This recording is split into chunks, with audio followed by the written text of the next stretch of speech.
So dear learners, in this video we are going to discuss about the another one system model, that is behavioral model. Okay, so basically in this particular behavioral model is concerned, we are going to discuss about two different types of diagrams here. That is data driven. Once again, there are two types of models that we can come across. Either it may be a data driven or it may be an event driven. Is it clear? So with this data driven or event driven, that we will be able to represent the system in terms of two different graphical representations over here. Okay, so just have a look at that. So basically the behavioral models, these models comes under the dynamic nature of the system model actually. Okay, they are going to exhibit the behavior of a system. Behavior of a system means only when we are going to execute the system, then we can understand the behavior of any system. So that is why these behavioral models comes under a type of dynamic type of models. Is it clear? And they show what happens or what is supposed to happen whenever a system is going to respond to a kind of stimuli or a kind of what an event. Okay, from its environment is concerned. And basically with respect to this stimuli is concerned or an event or a kind of input. Okay, so there are two types that we can come across. Either it may be a data stimuli or it may be an events here. So the data means here some data which is going to arrive that has to be processed by the system. Okay, so here the stimuli is nothing but a data input. Data itself is going to act as a kind of what stimuli here. Okay, at the same time, in case of events is considered here. Okay, that event is whenever that any kind of event is going to happen, then it is going to trigger the system. Okay, for processing. Then that events may be associated with sometimes with some little bit of data, but it is not the always case. Okay, so these are the two different types of stimuli that we can come across, especially in case of the behavioral models are concerned. Based on these two stimuli itself, so we can classify the behavioral models in two types. Either it may be a data driven or it may be an event driven models. Okay, so first we will look into the data driven model here. The name itself indicates that. So here especially most of the business systems, they are all based on the data processing systems. Okay, so they are primarily driven by the data.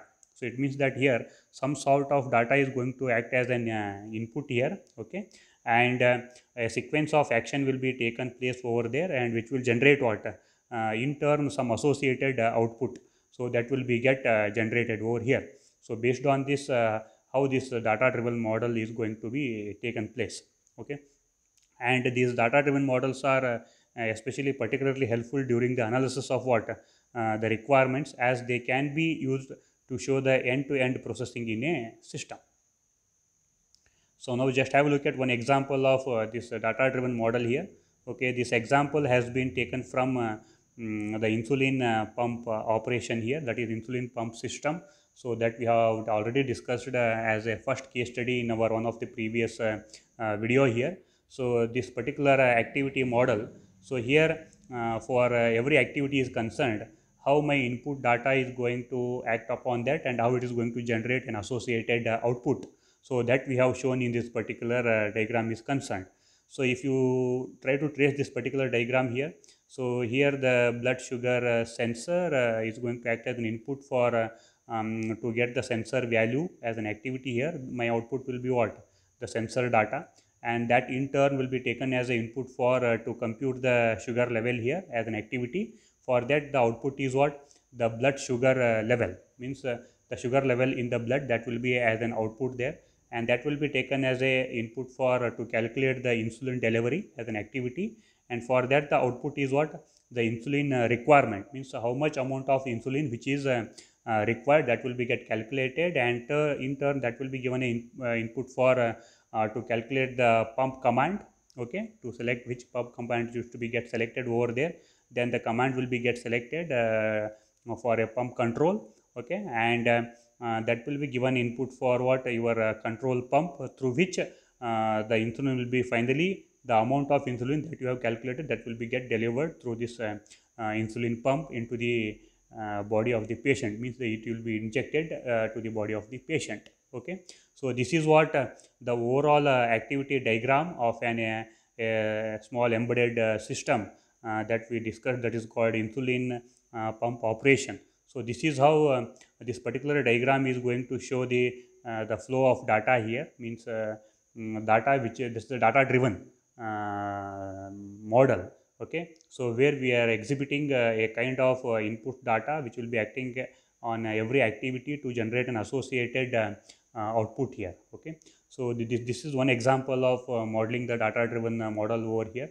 So like that, for any kind of systems, software systems are concerned, or a part of systems are concerned, that you can exhibit by using such kind of data driven model. So it will be more helpful to understand in case of design and implementations are concerned. Okay, then the next one is that is event driven modeling. This is the second type of the modeling which is a part of the behavioral model is concerned.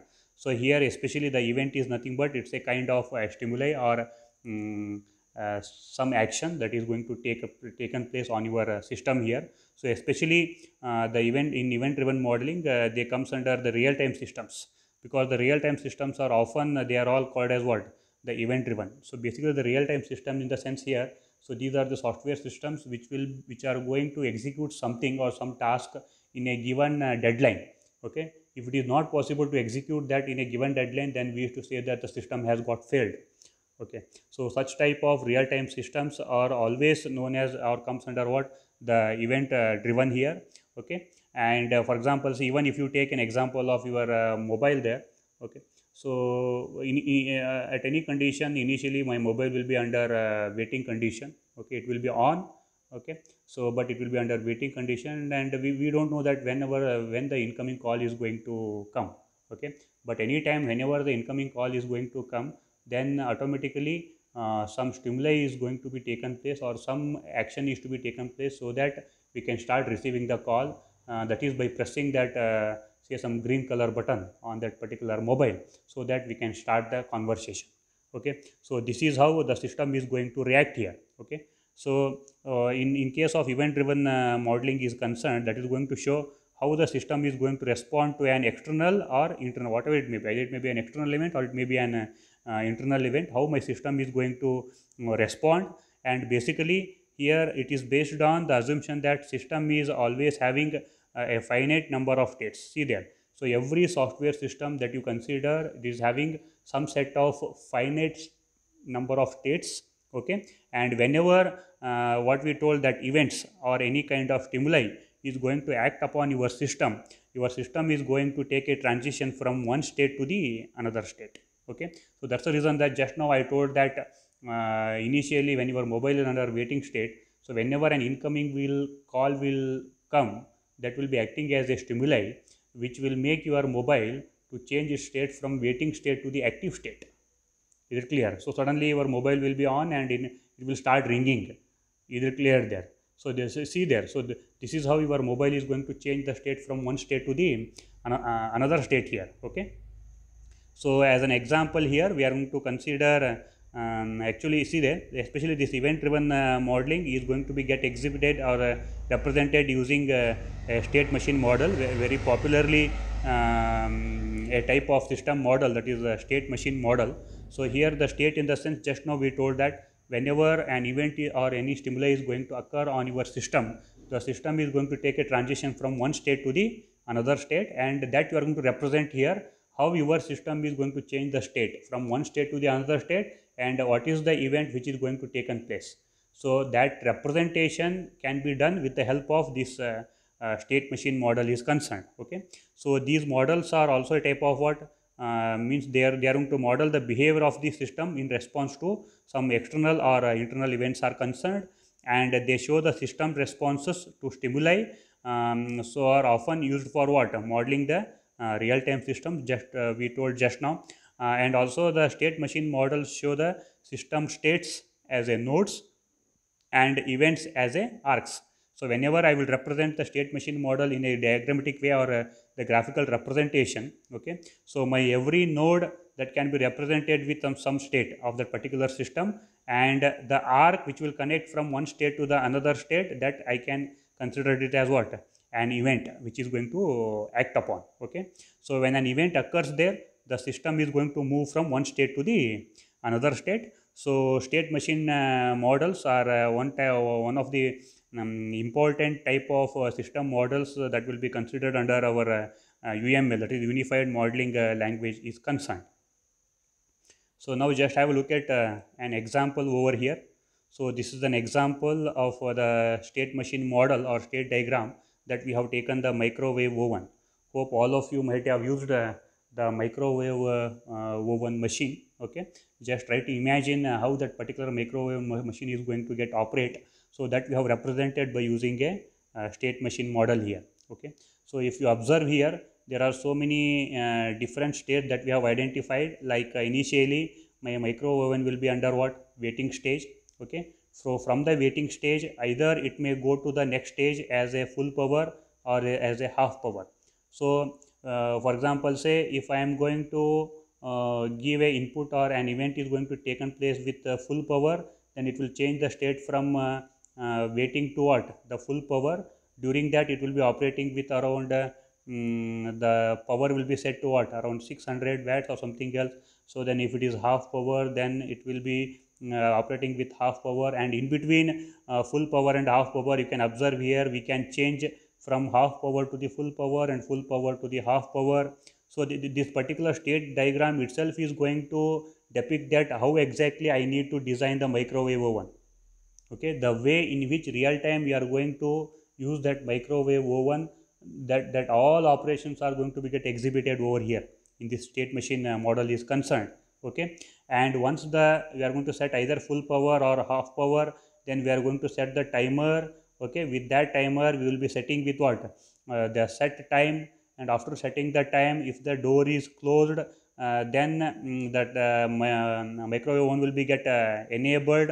If the door is open, see there, it will be get automatically disabled. So at any time, whenever once again the door will be closed, it will come back to what? Enabled. Okay, so once it is get enabled, if our command or the event is start, or if we press the start button, means some sort of stimuli or some sort of input that is taking place over there, and automatically it will comes under what? The operation condition. Under this particular state, the microwave oven will be get started operating. Okay, so under any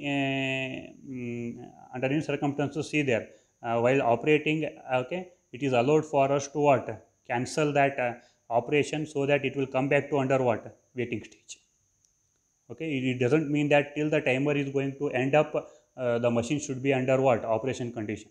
So at any time we can stop that, and we can remove the content of that particular micro oven what we have kept, that you might have experienced also. See there, so this is what the overall representation here of that state diagram of what? The microwave oven. And once again we can get into depth here. For example, see, if you take this operation as a state here, this operation itself can be represented with another state machine diagram. So for example, see here, so this is the diagram of what? Operation. So during the operation itself, once again there are many states that we have identified. Either it may be checking, cook, then alarm, then it's means finished, done. So under any at any condition we can go forward disabling it, or we can come back to the waiting stage. See there, so this is how every state can be get elaborated into once again as a state diagram with multiple states and the multiple different stimuli. Okay, and for this particular diagram is concerned, if you observe here, so here is a list of stimuli and states that we have done. So these are all the different states for microwave oven. Okay, waiting, half power, full power. What is meant by waiting here? Waiting means the oven is waiting for input, and the display is going to show the current time. So at that time of waiting, what it has to do, that we have written here. Then during, if my stimuli that is state is half power, then the oven is set for 300 watts. If it is full power, set for 600 watts. Okay, then setting the time is nothing but what? The cooking time will be set up with some input value, okay, by the user. Then disabled means what? Okay, so the oven operation is what? Disabled.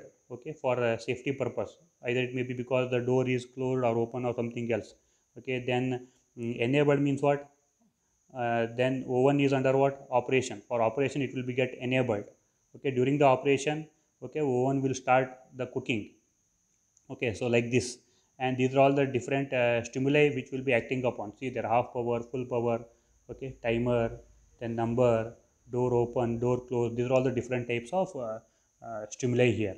Okay, so like this, every state machine model is going to contains a set of states and a set of stimuli or an event, and whenever any event is going to taken place, the system is supposed to make a transition from one state to the another state. So this is how we are going to represent our system, or a part of system of any software system is to be get developed in terms of state machine model. Okay,